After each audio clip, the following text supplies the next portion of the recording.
Olá pessoal, antes de iniciarmos esta, que é a primeira aula, uma aula introdutória, eu gostaria de fazer um esclarecimento importante. É fundamental considerar que as informações contidas neste material não substituem quaisquer aconselhamentos ou tratamentos médicos convencionais e ou autorizados, devendo ser consideradas apenas como guias coadjuvantes ou complementares aos estudos sobre este tema. Assim, nenhuma linha de ação e resultados obtidos com a aplicação da biorressonância NLS são qualificados para substituir o conselho médico, o qual deverá sempre ser seguido. Bem, vamos então comentar aqui rapidamente o conteúdo do nosso programa de biorressonância NLS. Esse programa está dividido em 10 partes, cada qual com suas aulas correspondentes.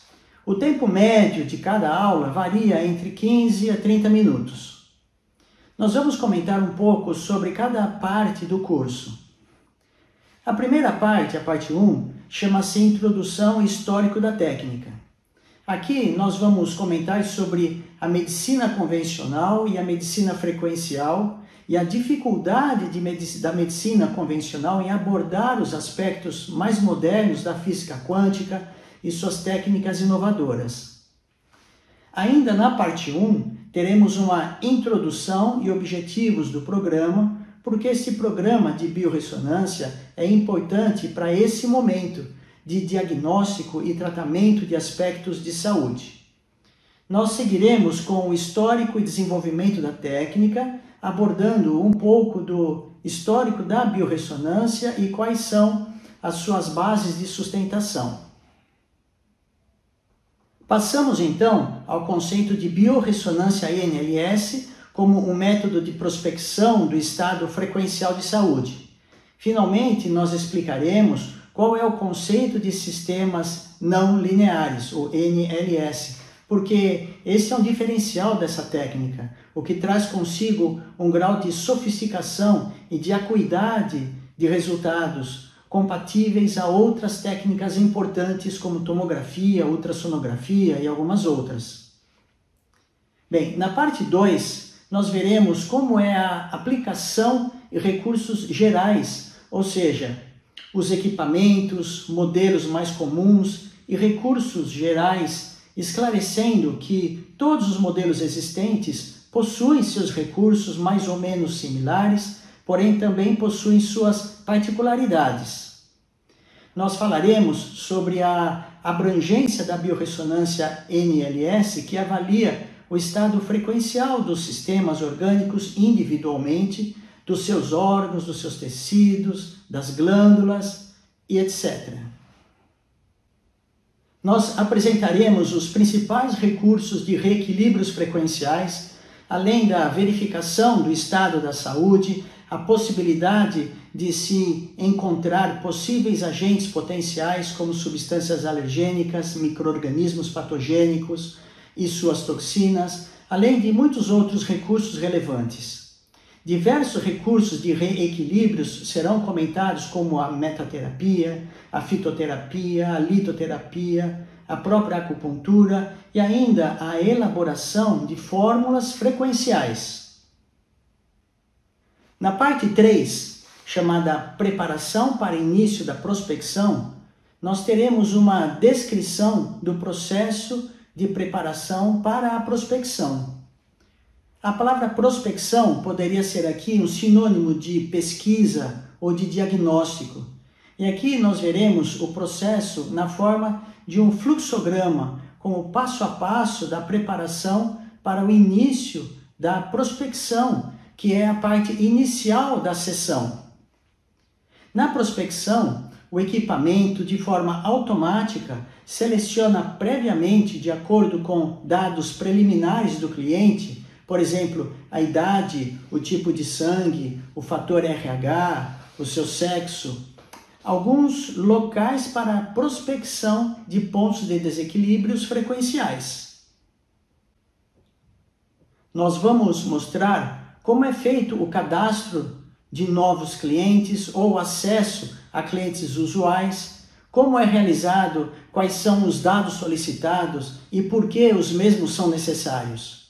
Nós comentaremos sobre a possibilidade de preencher uma ficha de anamnese com as reclamações e pré-diagnósticos existentes, com um exemplo de questões que podem ser verificadas junto aos clientes para favorecer o entendimento do que é realmente importante ser verificado. Nós vamos mostrar os tipos de catálogos de lâminas que poderão ser utilizados, ou seja, os catálogos descritivos e por imagens, e comentaremos sobre suas vantagens e desvantagens. Finalmente, falaremos sobre a relação das lâminas avaliadas nas sessões anteriores e como estas serão classificadas de acordo com níveis de gravidade previamente estabelecidos pelo equipamento.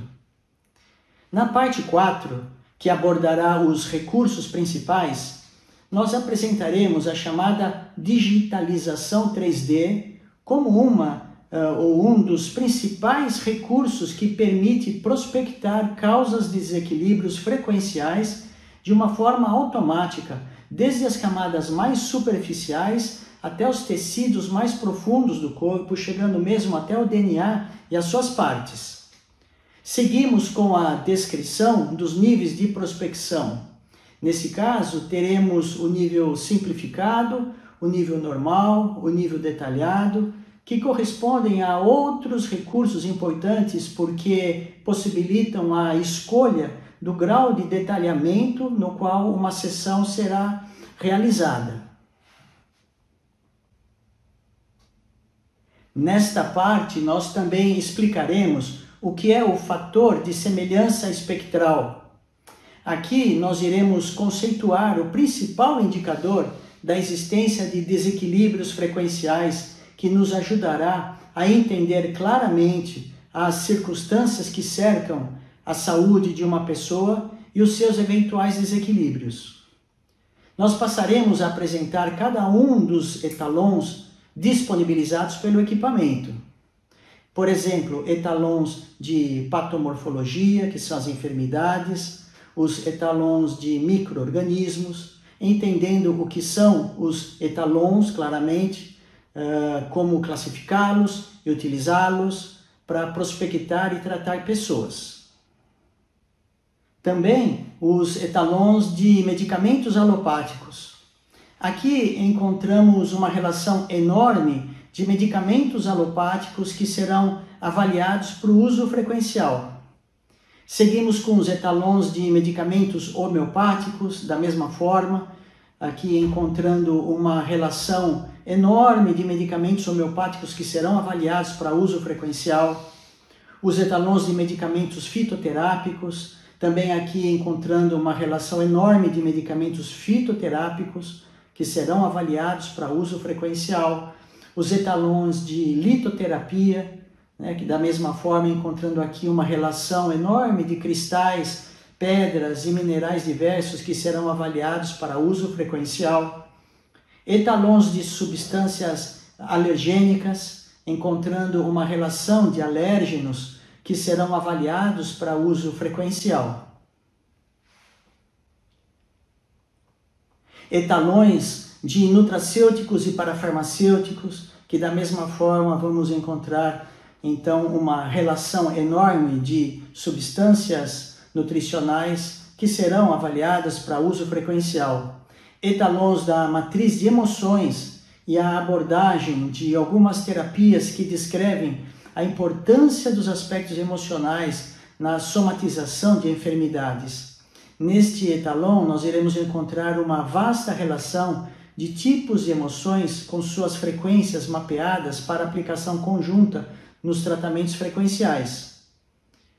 Temos também os etalons de florais de Bach, da mesma forma aqui encontrando uma relação dos florais que serão avaliados para uso frequencial adequado. Temos ainda os etalons dos chakras. Aqui nós encontraremos para cada um dos 7 chakras uma relação de aspectos que serão avaliados para uso frequencial, os etalons de preparações orgânicas, que da mesma forma nós encontraremos uma relação de características especiais de tecidos saudáveis do nosso corpo, ou seja, seus valores padrão, que serão igualmente avaliados para a utilização em comparações frequenciais. Etalons de homeostase bioquímica, aqui nós encontraremos uma relação de características espectrais de substâncias bioquímicas, por exemplo, hormônios, enzimas, que possibilitam uma avaliação de suas influências nos desequilíbrios da pessoa avaliada. Na parte 5, nós discutiremos a disponibilização de lâminas para prospecção. Então aqui nós iremos ver os tipos de lâminas, por exemplo, cortes, órgãos, tecidos, células, DNAs, outras, e vamos conhecer e entender melhor o que são as lâminas utilizadas na operação do equipamento. Nesta parte também nós conheceremos os ícones, botões principais do sistema para a operação do equipamento e do sistema, suas funções e como identificá-los claramente. Nós comentaremos sobre a prospecção por sistemas orgânicos, entendendo como esta opção nos auxilia a facilitar a sessão, focando diretamente em algum dos sistemas orgânicos selecionado, por exemplo, o sistema cardiovascular, o sistema gastrointestinal, o sistema respiratório, o hematológico e assim por diante. Na parte 6, nós disponibilizaremos as ferramentas gráficas. Nós conheceremos a escala de Flender, uma das principais ferramentas gráficas utilizadas pelo método. Nós vamos conhecer e entender a sua utilidade e a relação com todo o processo. Nós entenderemos como ocorre a leitura gráfica dos sinais de entrada e saída, compreendendo como proceder com a interpretação dos gráficos emitidos pelo sistema, relacionados às prospecções e situações pós-tratamento. Nós conheceremos quais são as frequências naturais dos diversos tecidos, por que são importantes, como interpretar os gráficos a partir da leitura destas faixas de frequências. Na parte 7, nós continuaremos com as interpretações gráficas principais. Aqui, enfocando a análise de entropia, o seu conceito, seus valores de referência, seus gráficos e como utilizá-la em benefício da acuidade da obtenção de resultados. Da mesma forma, a análise de homeostase bioquímica, abordando os conceitos de sistemas não lineares para obter uma análise multidimensional do estado da saúde. Nós veremos o que são os processos compensados e descompensados e os conceitos envolvidos. Como um processo pode se transformar de compensado para descompensado. Entenderemos o que é o processo descompensado anabólico e catabólico e os conceitos envolvidos. Como um processo descompensado pode passar de anabólico para catabólico. Nós veremos como entendermos a interpretação gráfica de micro-organismos. Vamos observar como realizar a identificação de curvas frequenciais características de micro-organismos. Na parte 8, nós discutiremos a prática da prospecção de desequilíbrios frequenciais. Estudaremos a descrição do processo de prospecção de desequilíbrios. Vamos passar por um exemplo prático de prospecção e a preparação para o tratamento frequencial. Teremos um exemplo de prospecção automática, assistindo a um exemplo prático de prospecção automática, que é uma das formas mais usuais de prospecção de desequilíbrios frequenciais com a biorressonância NLS. Nós veremos também exemplos de prospecção manual e por sistemas orgânicos, abordando um pouco mais e de forma prática a prospecção manual dos desequilíbrios frequenciais. Falaremos um pouco mais sobre os resultados da prospecção nos níveis de gravidade, verificando as duas formas de apresentação dos resultados referentes à prospecção. Na parte 9, nós analisaremos as diversas estratégias de tratamento, o conceito e aplicação da metaterapia, com explicações detalhadas de como a metaterapia trabalha e, portanto, sendo a principal ferramenta de tratamento frequencial. Nós discutiremos outras estratégias de tratamento. Aqui abordaremos, então, o tratamento frequencial com a fitoterapia, com a homeopatia, com a acupuntura, etc. Todos realizados pelo equipamento de biorressonância. Nós apresentaremos o reprinter e a preparação de fluidos frequenciais. Veremos qual é o processo prático para a obtenção destes fluidos e os cuidados necessários durante a preparação. Nós ensinaremos como realizar o vegetotest, apresentando uma ferramenta extremamente útil que possibilita a comparação de medicamentos alopáticos com as necessidades frequenciais do cliente, ou ainda a escolha de determinados fluidos frequenciais de acordo com as suas similaridades frequenciais. Finalmente, na parte 10, nós apresentaremos quais seriam os fatores de eficácia na aplicação da biorressonância. Abordando a periodicidade, as frequências de sessões de biorressonância NLS, nós daremos ênfase nos critérios para realização das sessões de biorressonância de acordo com os tipos de necessidades. Apresentaremos todos os cuidados específicos nas sessões de tratamento, onde comentaremos o que devemos fazer para tornarmos as sessões mais eficazes e mais agradáveis às pessoas. Que cuidados que deveremos ter para a preparação e realização das sessões.